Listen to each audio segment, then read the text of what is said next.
नमस्कार दोस्तों, सभी स्टूडेंट्स कैसे हो। उम्मीद करता हूँ सभी अच्छे होंगे। और आज अपन डिस्कस करने वाले हैं जो आरपीएससी का पार्ट 3 है, बायोलॉजी फर्स्ट ग्रेड के रिगार्डिंग। तो फर्स्ट ग्रेड में आपने जो चैप्टर स्टार्ट कर रखा है वो यूनिट 3 स्टार्ट कर रखी है। यूनिट 3 के अंदर जितनी भी आपकी बायोलॉजिकल टेक्निक्स है वो स्टार्ट कर रखी है। और इसमें जो सेंट्रीफ्यूज है, इलेक्ट्रोफोरेसिस है, वो सभी चीज़ें कंप्लीट हो चुकी है। आज की अपनी एक नई टेक्निक के बारे में डिस्कस करने वाले हैं जिसका नाम है क्रोमेटोग्राफी। देखो, क्रोमेटोग्राफी जो स्टार्ट करने वाले हैं अपन, क्रोमेटोग्राफी के बारे में हालांकि आप लोगों ने पढ़ा भी होगा कि क्रोमेटोग्राफी है क्या, ठीक है ना। क्रोमेटोग्राफी का टर्म कहाँ से आया है, क्या है, इससे क्वेश्चंस बनते हैं, कैसे क्वेश्चंस बनते हैं, उन सभी के बारे में भी डिस्कस करेंगे।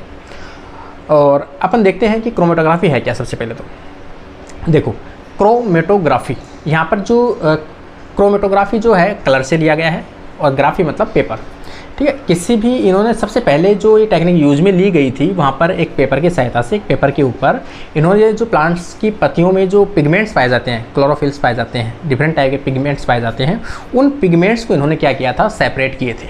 तो जो पिगमेंट्स थे उनको सेपरेट किए थे। आज तो हालांकि सभी चीज़ें अपन मोस्टली बायोमोलिक्यूल से वो सेपरेट कर सकते हैं, किससे, क्रोमेटोग्राफी टेक्निक से के द्वारा। तो यहाँ पर फर्स्ट टाइम जो यूज़ में ली गई थी वो पिगमेंट को सेपरेट करने के लिए यूज़ में ली गई थी, कलर पिगमेंट को सेपरेट करने के लिए, इसलिए इसका नाम है वो क्रोमेटोग्राफी रखा गया है। क्रोमेटोग्राफी का जो मेन उद्देश्य है वो रखा जाता है कि भाई कोई भी ऐसी टेक्निक जिसमें एक कॉलम हो, जैसे अपन मान सकते हैं कोई एक ये पाइप है, यहाँ पे अपन कह सकते हैं कि ये पाइप है। इस पाइप में आपने क्या भरा, इसमें जेल लाइक जो छोटे छोटे पार्टिकल्स है, बीड्स, वो भरा आपने, और ऊपर से जो सॉल्यूशन जिसमें मिक्सचर सॉल्यूशन है उसको आप डालते हो ऊपर से। तो नीचे की तरफ से जो निकलेंगे वो कैसे निकलेंगे, अपने साइज़ के अकॉर्डिंग सेपरेट होंगे।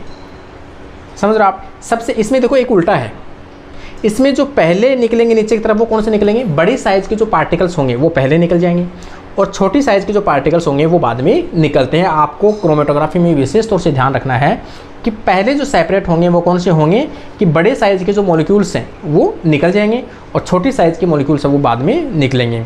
तो क्रोमेटोग्राफी को बायोमोलिक्यूल्स को सेपरेट करने के लिए क्रोमेटोग्राफी यूज में ली जा सकती है। इसमें डीएनए हो, चाहे आरएनए हो, चाहे प्रोटीन्स हो, चाहे एंजाइम्स हो, चाहे हार्मोन्स हो, जितनी भी चीज़ें हैं बायोमोलिक्यूल्स की सभी आप क्या कर सकते हो, इसको सेपरेट कर सकते हो, ठीक है। जितनी भी चीज़ें हैं वो सभी आप सेपरेट कर सकते हो। चलो अब अपन चलते हैं कि आपने बुक में क्या क्या लिखा हुआ है, क्या क्या मेंशन किया गया है, उन सभी के बारे में डिस्कस करते हैं। यह बायोलॉजिकल कंपाउंड्स को सेपरेट करने का एक फिजिकल मेथड है, ठीक है ना। यह टेक्निक, सबसे पहली इंपॉर्टेंट बात है कि ये टेक्निक किसने डेवलप की थी, तो यहाँ पर स्वीट है, रशियन बॉटनिस्ट है।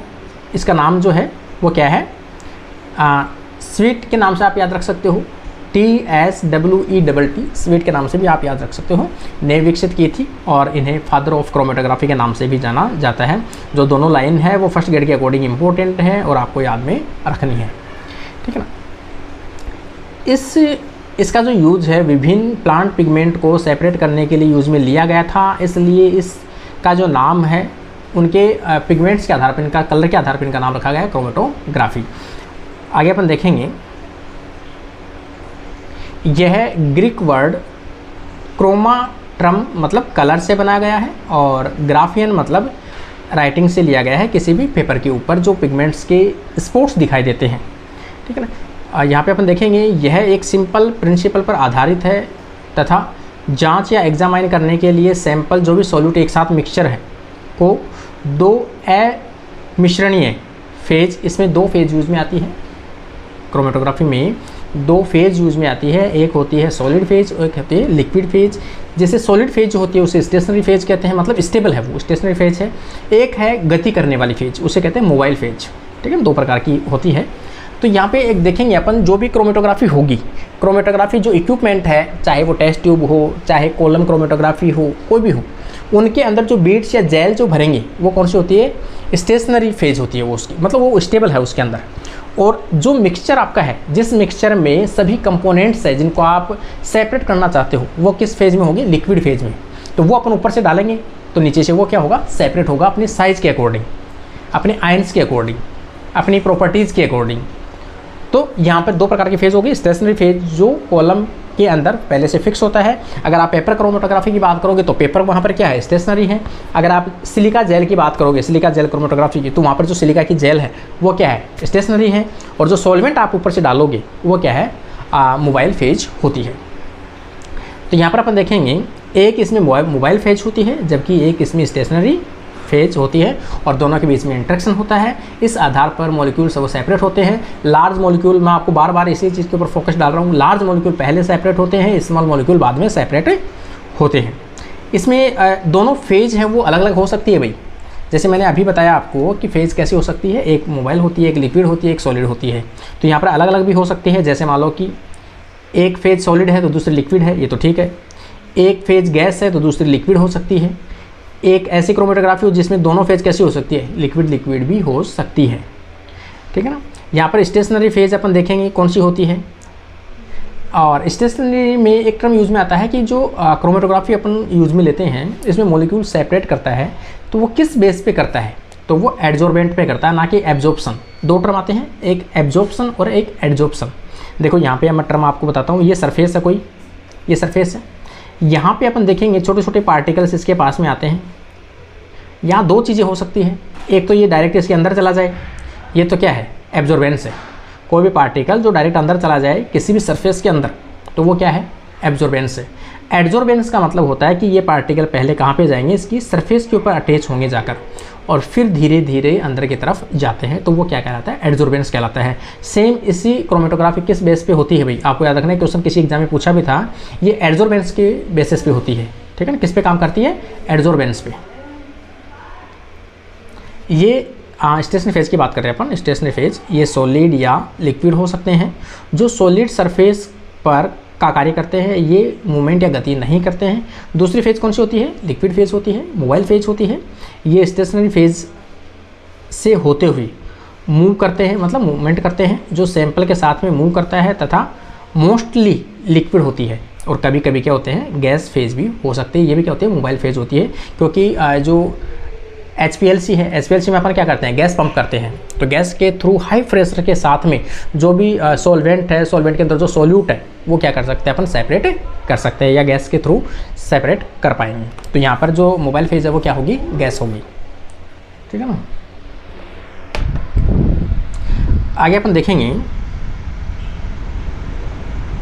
जैसे देखो मोबाइल फेज का मैंने अभी भी बताया था कि मोबाइल फेज क्या है।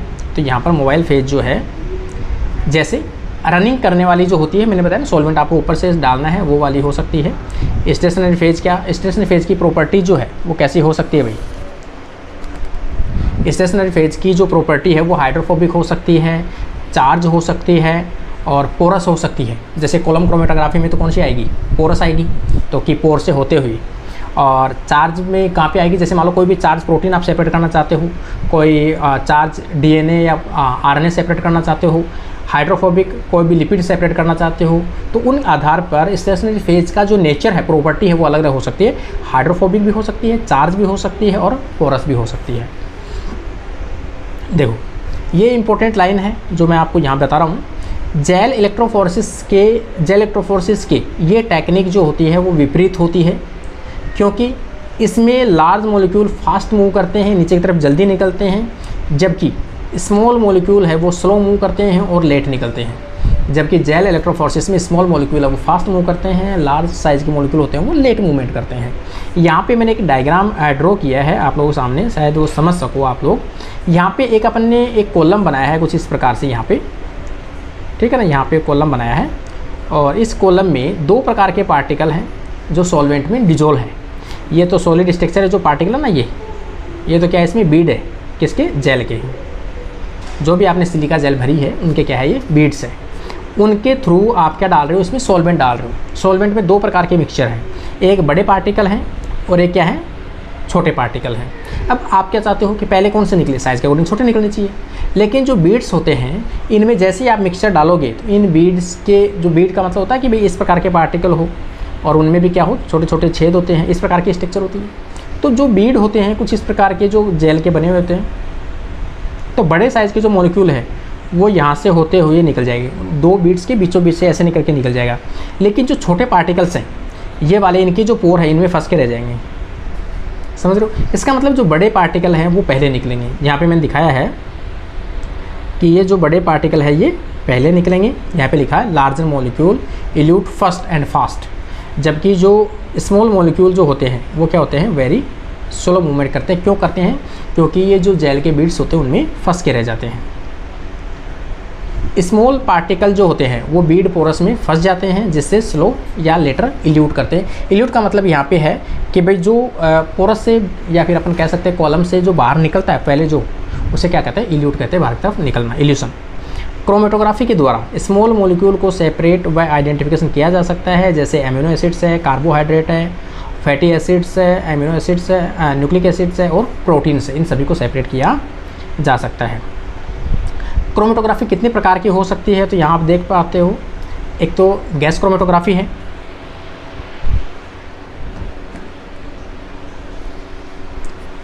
ठीक है ना। कौन से क्रोमेटोग्राफी है? गैस क्रोमेटोग्राफी है, लिक्विड क्रोमेटोग्राफी है, यहाँ पर सुपर क्रिटिकल फ्लूइड क्रोमेटोग्राफी है। अपने गैस क्रोमेटोग्राफी सबसे इंपॉर्टेंट है, यहाँ पर गैस लिक्विड क्रोमेटोग्राफी है और गैस सॉलिड क्रोमेटोग्राफी हो सकती है। हालांकि ये पूछा नहीं जाएगा आपसे, जो कॉन्सेप्ट मैं आपको साथ साथ बता रहा हूँ वो ही आपके लिए सबसे इंपॉर्टेंट है। आयन एक्सचेंज क्रोमेटोग्राफी है, जिससे क्वेश्चन बनता है, मैं बताऊँगा आपको। ये एक्सक्लूजन है, इसमें कोई पार्टीशन क्रोमेटोग्राफी है, पेपर क्रोमेटोग्राफी है ये, और एक्सक्लूजन जो है यहाँ पर ये है अपनी थिन लेयर क्रोमेटोग्राफी। ये ज़रूर याद रखना है कि भाई आपको इनमें से जो क्वेश्चन बन सकता है इस चार्ट में से, तो मैं आपको यहाँ पे बता देता हूँ।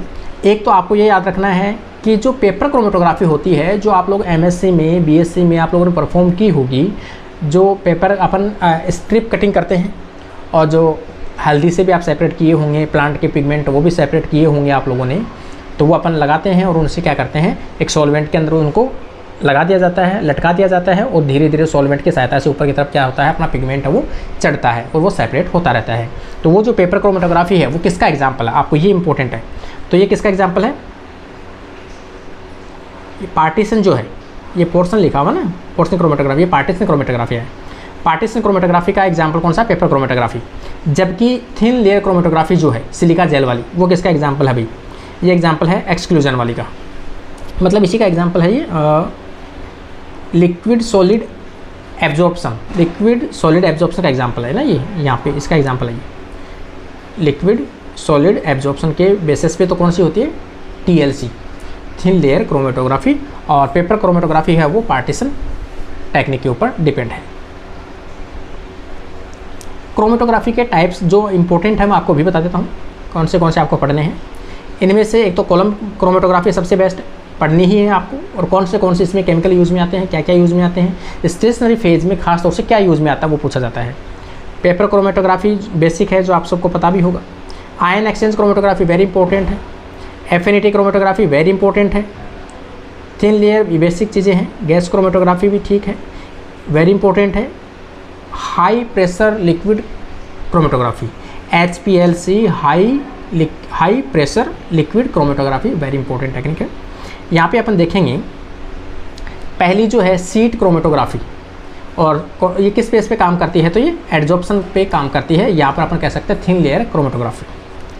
सीट क्रोमेटोग्राफी है, थिन लेयर क्रोमेटोग्राफी है, ये किस पे काम करती है? एड्जॉर्बेंस से, एड्जॉर्प्शन पर, ठीक है ना। इसमें दो प्रकार के हो सकते हैं, एक तो होती है पार्टीशन क्रोमेटोग्राफी, पेपर क्रोमेटोग्राफी इसका एग्जाम्पल है, और एक कौन सी है इसकी? थिन लेयर क्रोमेटोग्राफी है, जो किसका है? एड्जॉर्प्शन का एग्जाम्पल है। पेपर क्रोमेटोग्राफी पहली, इसमें देखो सिंपल सा है कि आपको पेपर लेना है, जो क्रोमेटोग्राफी पेपर आता है, एक मोटा थिन पेपर आता है वो लेना है, और वो अपने को क्या करना है, कुछ इस प्रकार की स्ट्रिप जो है, इस प्रकार की जो स्ट्रिप है वो कटिंग कर लेनी है, इस प्रकार की साइज़ की कटिंग कर लेनी है।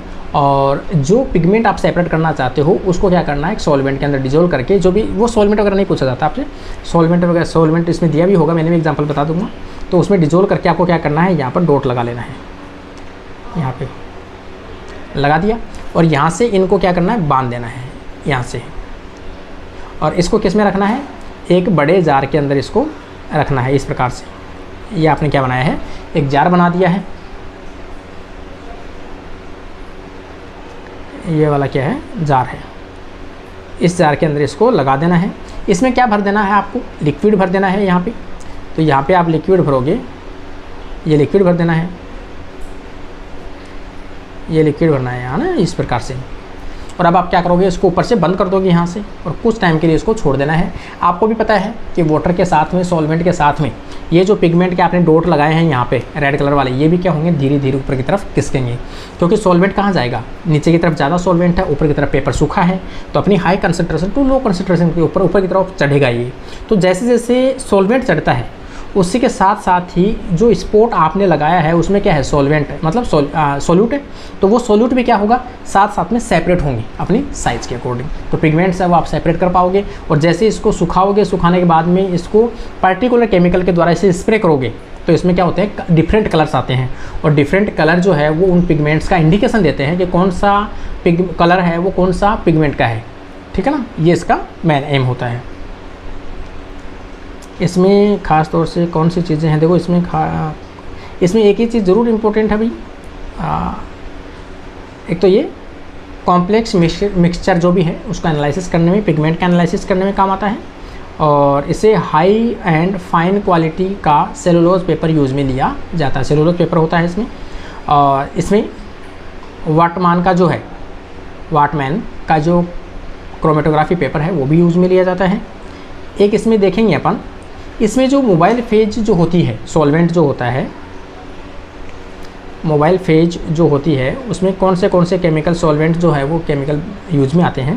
तो यहाँ पर आप देखो ये कॉम्बिनेशन, अलग अलग कॉम्बिनेशन होता है। एक तो pyridine ratio, benzene ratio, butane 1, तो इनका रेशियो जो है वो कितना है, 3:1:5:3। लास्ट में वाटर भी दिया हुआ है। यहाँ पर अपन देखेंगे एक सेकेंड ऑप्शन जो है ये आप ले सकते हो, ब्यूटेन और एसिटिक एसिड और वाटर, इनका 4:1:5 का रेशियो लेना है। एक आपका इसका कॉम्बिनेशन बनता है वो आ जाएगा पेंटेनॉल 5m फॉर्मिक एसिड, इन दोनों का क्या लेना है, एक रेशियो लेना, 50% सेपरेट ऑर्गेनिक। ये चीज़ें नहीं पूछी जाती आपसे, मैं कह रहा हूँ आपको बार बार।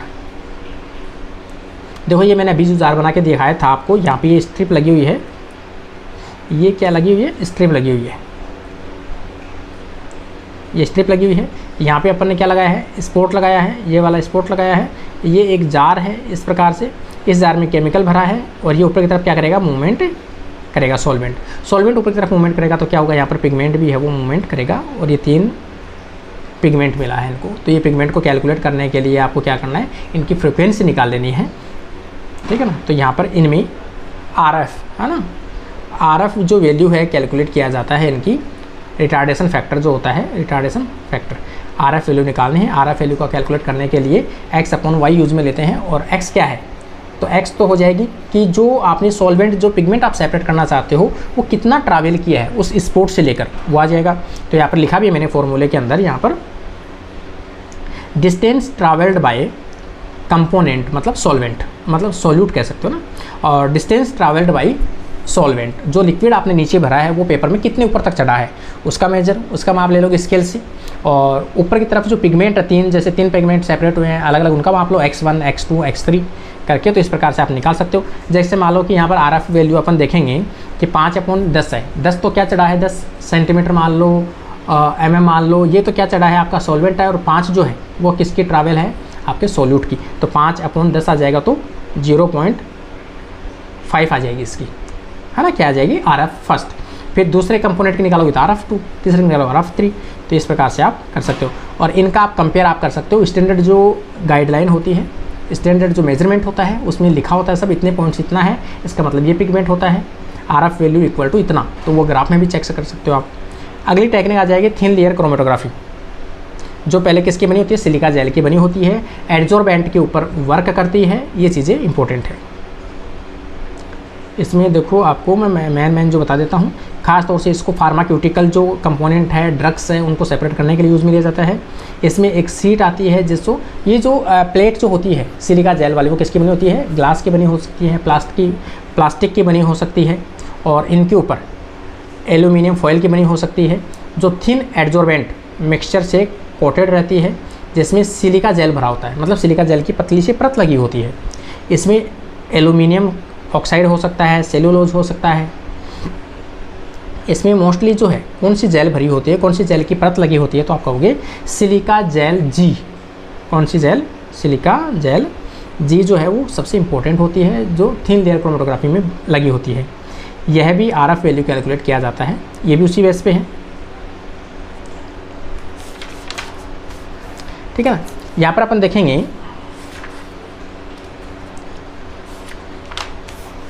Column chromatography. यहाँ पे कौन सी आ जाएगी अपनी? Column chromatography. कॉलम क्रोमेटोग्राफी के नाम से भी अभी जो फर्स्ट टाइम पे मैंने आपको जो डायग्राम दिखाया था यहाँ पे इस प्रकार से, जैसे या इधर बना देता हूँ ना, इधर बना देता हूँ,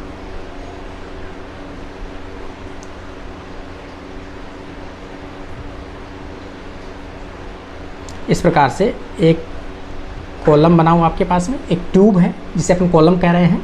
इसके अंदर जो पहले से एक जेल बनी हुई है, बीड्स बने हुए इसके अंदर, वो आपने भर रखी है। वो जेल जो है वो सिलिका की भी बनी हो सकती है, सेलुलोज की बनी होती है, डेक्सट्रोज की बनी हो सकती है। और बाहर से आपको जो सेपरेट करने हैं वो पार्टिकल्स, है ना, जो पार्टिकल्स आपको सेपरेट करने हैं वो यहाँ पर मिक्सचर आपने क्या कर रखा है? बना रखा है। इस सॉल्वेंट को इस मिक्सचर के साथ में अपन क्या करते हैं? इसमें डालते हैं और यहाँ से ये क्या करेगा? अपनी साइज़ के अकॉर्डिंग निकलता है। तो ये क्या कहलाता है? कॉलम क्रोमेटोग्राफी के नाम से जानते हैं। जैसा जैसा अपन ये कह सकते हैं कि सॉल्वेंट है, जैसे जैसे कंपोनेंट आपको सेपरेट करने हैं, वैसे वैसे इसमें जो स्टेशनरी फेज होती है, जो जेल भरी होती है, वो भी अलग अलग चेंज कर लेते हैं अपन, ठीक है ना। ये कॉलम चेंज होता है इसका।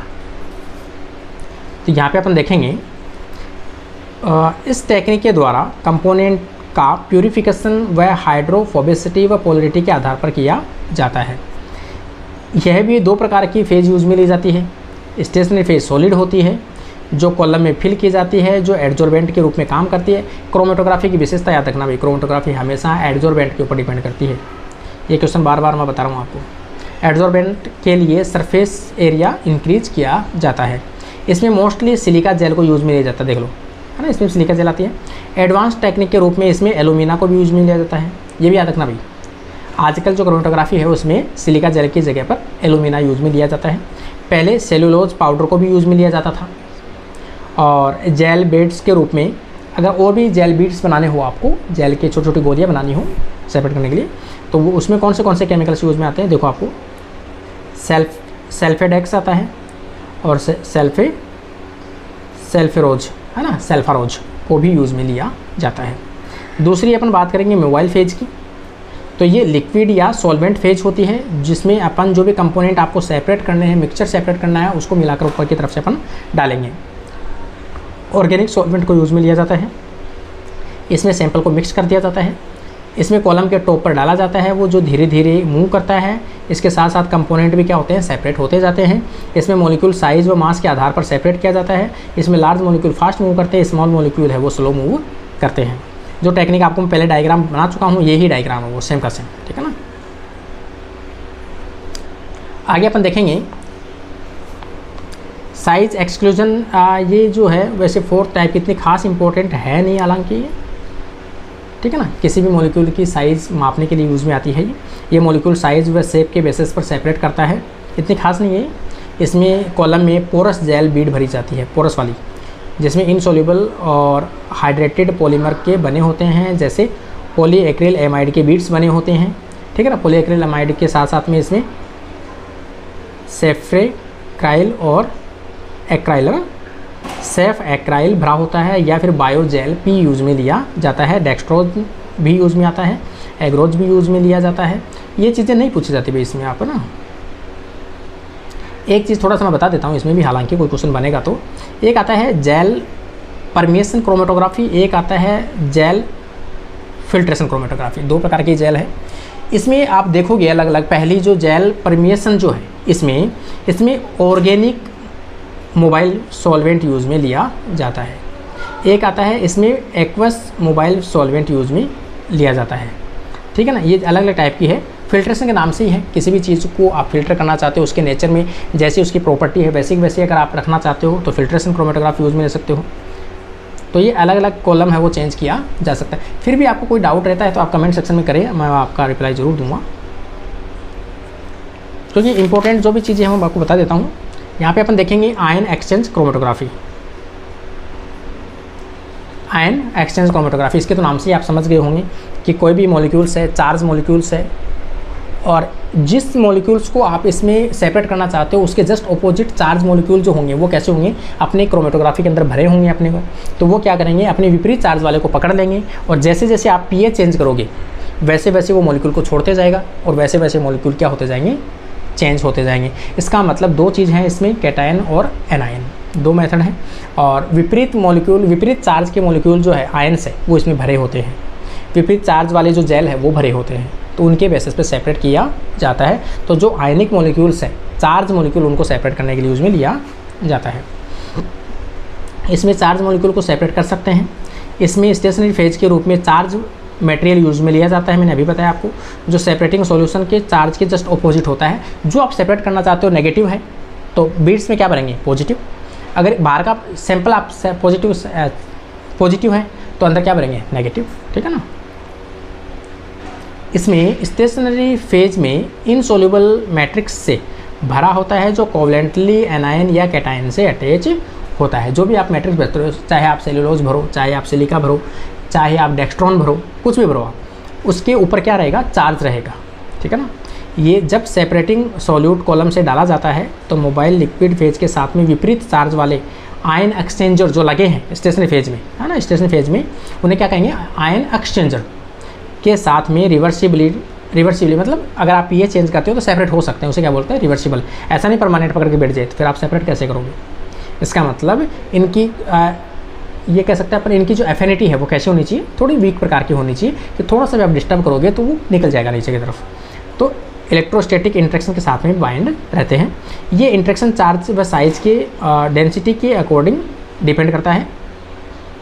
ज़्यादा चार्ज अगर होगा तो वो स्ट्रॉन्ग बाइंड होगा, ज़्यादा चार्ज डेंसिटी वाले जो स्ट्रॉन्ग इंट्रैक्शन साथ बाइंड होते हैं, जबकि न्यूट्रल वाले हैं वो कम या शो नहीं करते इंट्रैक्शन। और इल्यूट बफर के साथ में जैसे न्यूट्रल होंगे तो सबसे पहले निकल जाएंगे, ठीक है ना, क्योंकि वो तो बाइंड करेंगे नहीं, ऊपर चार्ज उनके ऊपर भी चार्ज नहीं है और अंदर जो चार्ज उनके साथ वो रिएक्शन करेंगे नहीं, ठीक है। तो यहाँ पर तो अपन देख सकते हैं इल्यूट बफर, रिलीजिंग बफर डालने पर बाइंड सॉल्यूट रिलीज कर देते हैं। जैसे मान लो कि आप ऐसे बफर, इल्यूट बफर का मतलब है कि कोई भी ऐसे जो दो आयनों के बीच में डालेंगे अपन, तो वो क्या करेंगे, उनके आयनिंग की एफिनिटी है उसको कमज़ोर कर देंगे, तो जो मॉलिक्यूल है बाइंड ऊपर रह गए आयन्स वो धीरे धीरे वो भी लास्ट में निकल जाएंगे। तो इसके लिए अपन लास्ट में क्या डालेंगे उसके अंदर, या तो उसकी पीएच में चेंज करो या फिर उसमें इल्यूट बफर डालो, जिसके कारण से उसमें आयनिक इंट्रैक्शन है वो धीरे धीरे कम हो जाए और आयन्स क्या हो जाएंगे, सेपरेट हो जाएंगे, नीचे की तरफ इल्यूट हो जाएंगे, ठीक है। आयन एक्सचेंज के रूप में क्या यूज़ में लेते हो, मतलब जेल के अंदर भरने के लिए कौन सी चीज़ें आप यूज़ में लेते हो स्टेशनरी फेज के रूप में, तो insoluble matrix charge group use में आते हैं, जो खासतौर से दो प्रकार के होते हैं, या तो कैटायन होगा या एनायनिक होंगे। देखो इसमें कैटायन एक्सचेंजर ये एसिडिक आयन को एक्सचेंज करने वाले होते हैं। एसिडिक का मतलब नेगेटिव को सेपरेट करने के लिए यूज़ में आता है, तो ये कैसे होंगे, पॉजिटिव होंगे। ये कैटायन सेपरेशन के लिए यूज़ में लिया जाता है। दूसरा है एनायन एक्सचेंजर, तो यहाँ पर बेसिक आयन जो होते हैं उनको सेपरेट करने के लिए यूज़ में, मतलब पॉजिटिव को चार्ज सेपरेट करने के लिए यूज़ में आते हैं। तो ये कैसे होते हैं, एनायन सेपरेटिंग यूज़ में लिए जाते हैं। इसमें कौन से एनायन जो है वो यूज़ में लिए जाते हैं, तो एनायन के रूप में DEAE सेलुलोज, QAEE सेफ्डेक्स और Q सेफ्रोज। ये छोटी छोटी चीज़ें हैं, अगर भाई ऐसी पूछी जाए तो आपको बस इतना से याद रखना है कि इसमें ये आयन एक्सचेंज में कौन से केमिकल यूज में आते हैं। जैसे DEAE यूज में आता है सेलुलोज के साथ में, और QAE यूज में आता है सेफ्डेक्स के साथ में, Q यूज में आता है सेफ्रोज के साथ में। और ये क्या है, ये एनायन एक्सचेंजर, भाई आपको याद रखना है ये क्या है, एनायन एक्सचेंजर है। और कैटायन एक्सचेंजर का अगर एग्जाम्पल पूछ लिया जाए तब आपको याद रखना है भाई CM सेलुलोज, SP सेफ्रोज और सोर्स S, ये इनके नाम है, साथ में दे रखे हैं। हालांकि इतना कभी पूछा नहीं गया है। एक इसमें मैंने बताया आपको, जो वॉशिंग बफर है लास्ट के अंदर जो निकालोगे, आप सभी को सेपरेट करना चाहते हो, इल्यूट करना चाहते हो, उस टाइम पे पीएच कितनी हो सकती है, तो 9 pH हो सकती है। मैंने अभी बताया आपको कि आयन के आप पीएच चेंज करोगे तो वैसे भी मॉलिक्यूल्स वो निकल जाते हैं। एफिनिटी क्रोमेटोग्राफी, एफिनिटी का मतलब है कि विपरीत चार्ज वाला कह सकते हो, विपरीत प्रॉपर्टी वाले कह सकते हो, कि कोई भी ऐसे मॉलिक्यूल्स हैं उनकी विशेष प्रॉपर्टी के आधार पर अगर आप उनको सेपरेट करते हो तो वहाँ पर एफिनिटी क्रोमेटोग्राफी यूज़ में आती है। एफिनिटी का मतलब है कि विशेष मॉलिक्यूल को ही पकड़ पाता है। जैसे अपन कहें कि एंजाइम के लिए सबस्ट्रेट सबसे इंपॉर्टेंट है, कि एक सबस्ट्रेट है पर्टिकुलर एंजाइम के साथ में रिएक्ट करता है। सेम इसी प्रकार से प्रत्येक एंटीबॉडी एक एंटीजन के लिए स्पेसिफिक होता है। इसी प्रकार से सेम अपन एक एग्जाम्पल देखें यहाँ पर अपने, जैसे mRNA है। mRNA की एक विशेषता होती है कि उसके 3 प्राइम के ऊपर पॉली ए टेल पाई जाती है। पॉली ए को अगर सेपरेट करना है तो थाइमिन की चेन चाहिए अपने को, ओलिगोथाइमिन की एक पॉली चेन हो जो किसको सेपरेट कर सकता है, mRNA को सेपरेट कर सकता है। तो कई बार एग्जांपल आता है कि mRNA को क्रोमेटोग्राफी से अगर आप सेपरेट करना चाहते हो तो कौन सा क्रोमेटोग्राफी वो सबसे बेस्ट मेथड रहेगा, तो आप कहोगे एफिनिटी क्रोमेटोग्राफी कहोगे, क्योंकि mRNA के 3 प्राइम पर क्या होता है, पॉली ए टेल प्रेजेंट होता है यूकैरियोटिक में। तो उसको सेपरेट करने के लिए जो इसमें स्टेशनरी फेज भरेंगे, उस स्टेशनरी फेज के साथ में प्रत्येक एंड के ऊपर क्या लगा देंगे, पॉली टी लगा देंगे, टी की एक छोटी सी चैन लगा देंगे, ओलिगो चैन। तो जहाँ भी mRNA होगा वो उसके साथ में अटैच हो जाएगा और जितने भी DNA जितने भी mRNA वो सब सेपरेट हो जाएंगे। लास्ट में आप थोड़ी सी इसकी बफर में चेंज करोगे, इल्यूट बफर डालोगे, pH चेंज करोगे, तो क्या होगा, लास्ट में mRNA सेपरेट हो जाएंगे। तो mRNA को पर्टिकुलर सेपरेट करने के लिए कौन सी क्रोमेटोग्राफी यूज में आती है, एफिनिटी क्रोमेटोग्राफी यूज में ली जाती है। यहाँ पे अपन देखेंगे ये बायोमोलिक्यूल के प्यूरिफिकेशन में यूज में आती है। तो यहाँ पर आएगा mRNA के प्यूरिफिकेशन के लिए सबसे बेस्ट मेथड कौन सा है, तो एफिनिटी क्रोमेटोग्राफी। इसमें बायोमोलिक्यूल की केमिकल स्ट्रक्चर व बायोलॉजिकल फंक्शन को बनाए रखते हैं। इसमें प्यूरिफाई होने वाले बायोमोलिक्यूल की क्रोमेटोग्राफी बीड मटेरियल, मतलब जो अंदर भरा है मैट्रिक्स में से रिवर्सिबली एडजॉर्ब्ड या लिगेंड या इमोबिलाइज्ड होते हैं, मतलब अटैच हो जाते हैं, बाइंड हो जाते हैं। अगर आप थोड़ा सा भी इसमें चेंज करोगे तो वो निकल जाएगा वहाँ से। इसमें इंटरेस्ट के अकॉर्डिंग जो भी आप सेपरेट करना चाहते हो उसी के अकॉर्डिंग क्या डाल सकते हो, इसमें मटेरियल भर सकते हो। तो बायोमोलिक्यूल है कॉलम में मैट्रिक्स के साथ में फिल किया जाता है। इंटरेस्टेड सबस्ट्रेट को या सैंपल को कॉलम में डाला जाता है, जिससे लिगेंड स्पेसिफिक सबस्ट्रेट, आपको बता दिया, इसमें ज़्यादा आपको पढ़ने की आवश्यकता नहीं, आप पढ़ लेना पहले। इसमें तो मैंने आपको बता दिया किस लिए काम आती है, बस आपको ये इंपॉर्टेंट है। mRNA को सेपरेट करना है तो पॉली ए टेल होनी चाहिए। जैसे मान लो कोई ये एक इसमें देखो ये एक क्रोमेटोग्राफी है, या आपने एक ऐसे कॉलम है आपके पास, आप इसमें बीड भर रखे हो, इस बीड के ऊपर क्या होना चाहिए, टी की एक छोटी सी चैन लगी होनी चाहिए, इस प्रकार से टी। अगर आप इसमें mRNA सेपरेट करते हो तो mRNA के क्या होंगे, ए होंगे। तो यहाँ पर क्या हो जाएगा, ए और ये mRNA इधर है। इस प्रकार से एफिनिटी इनमें शो करते हैं। तो एफिनिटी वाली जितनी भी चीज़ें हैं उन सभी को सेपरेट करने के लिए आप एफिनिटी को यूज़ में लोगे। इसके एग्जाम्पल आपको बस याद रखने हैं भाई। कौन से एग्जाम्पल हैं, एंजाइम बता दिया मैंने आपको, एंजाइम सबस्ट्रेट के प्रति स्पेसिफिक होता है। तो यहाँ पर अपन कह सकते हैं सबस्ट्रेट, एनालोगस, इनहिबिटर, कोफैक्टर, सभी इसको सेपरेट कर सकते हो आप। इसमें एंटीबॉडी एंटीजन की प्रॉपर्टी है, इनको सेपरेट कर सकते हो।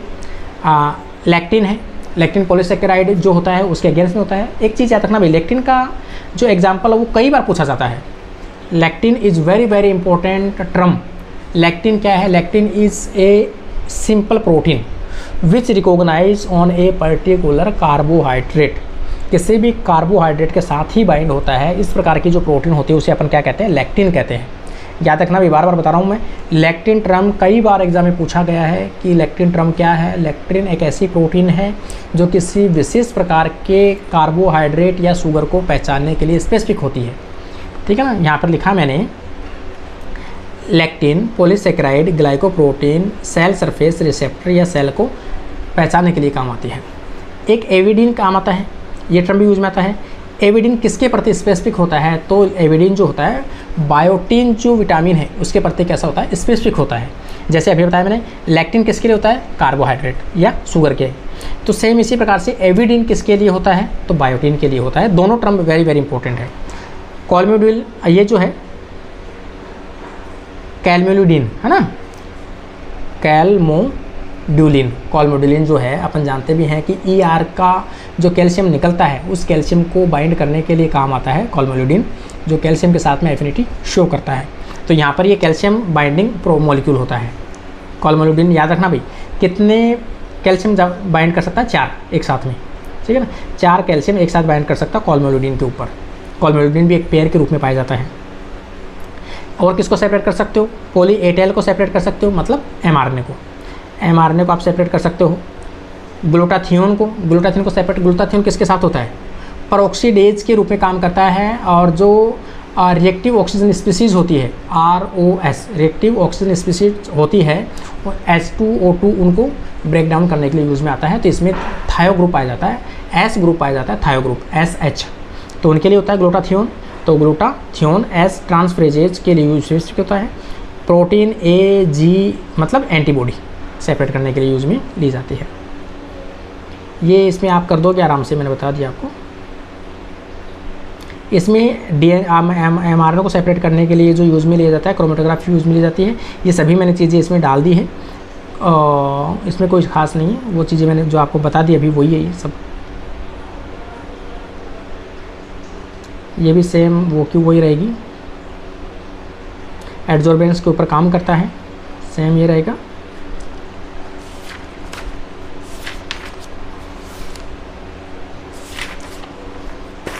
ये थोड़ी सी टेक्निक और बता देता हूँ आपको।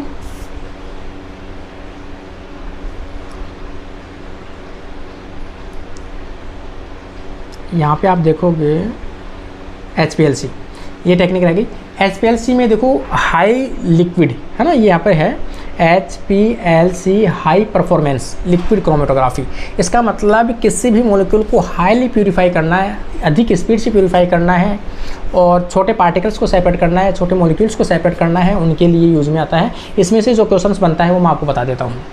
सबसे इम्पोर्टेंट टेक्निक है HPLC। इसमें मोबाइल फेज लिक्विड होती है तथा हाई प्रेशर के साथ में पंप की जाती है, क्योंकि अपने क्रोमेटोग्राफी नॉर्मल करते हैं वो ग्रेविटेशनल फोर्स से होता है, वो धीरे धीरे सेपरेट होता है। और अगर आप इसमें करोगे तो इसमें क्या करते हैं अपन, फोर्सली पंप करते हैं, किसको, गैस को पंप करते हैं। तो गैस के साथ में जो भी सॉल्वेंट आप सेपरेट करना चाहते हो उसमें सॉल्यूट है, वो सॉल्यूट स्पीड से सेपरेट होते हैं। तो यहाँ पर क्या होता है, एक अलग टर्म आया है, इसमें हाई प्रेशर के साथ में गैस को पंप किया जाता है, बस इतना सा डिफरेंस है। इसमें इंटरेस्टेड पार्टिकल्स जो हैं या मॉलिक्यूल अधिक स्पीड के साथ में सेपरेट होते हैं तथा इसे सेपरेटिंग परफॉर्मेंस हाई स्पीड होती है। इस टेक्निक की सबसे बेस्ट बात यह है कि इसमें लिक्विड या मोबाइल फेज को हाई प्रेशर के साथ में कॉलम में पंप किया जाता है, जो मैंने बता दिया आपको। कई बार इसमें आता है कि HPLC में कौन सी गैस यूज़ में ली जाती है, वो जरूर इसमें से आएगा, तो मैं बता दूँगा आपको। स्टेशनरी फेज के रूप में यहाँ पर सॉलिड फेज होती है, इसमें अलग अलग मोड पर फंक्शन करती है, जैसे एड्जॉर्बेंस पे भी काम कर सकती है HPLC, पार्टीशन पे भी काम कर सकती है, आयन एक्सचेंज में भी काम कर सकती है, और साइज एक्सक्लूजन में भी काम कर सकती है। और इसमें HPLC इसमें मोस्टली यूज़ में आती है रिवर्स्ड फेज HPLC, एक मोस्ट कॉमनली यूज आने वाली एक HPLC का एग्जांपल है। इसमें इसकी विशेषता जो है वो मैंने आपको बताई दी, हाई स्पीड होती है, हाई रिजोल्यूशन होता है, और हाई सेंसिटिविटी होती है, हाई एक्यूरेसी होती है। इसमें देखो सबसे इम्पोर्टेंट है कि HPLC फेज में मोबाइल फेज के रूप में क्या यूज़ में आता है, इसमें गैस यूज़ में आती है। आपको याद रखना है HPLC में गैस जो है वो किस में यूज़ में आती है, मोबाइल फेज के रूप में यूज़ में आती है, और नॉन पोलर जो होती है वो यूज़ में आती है। इसमें कौन सी गैस यूज़ में आती है, तो आप कह सकते हैं यहाँ पर हेक्सेन भर सकते हैं। और मैग्नीशियम जो है, प्रेशर कितना होता है इसका, प्रेशर 1000 से लेकर 5000 PSI होता है, ठीक है ना।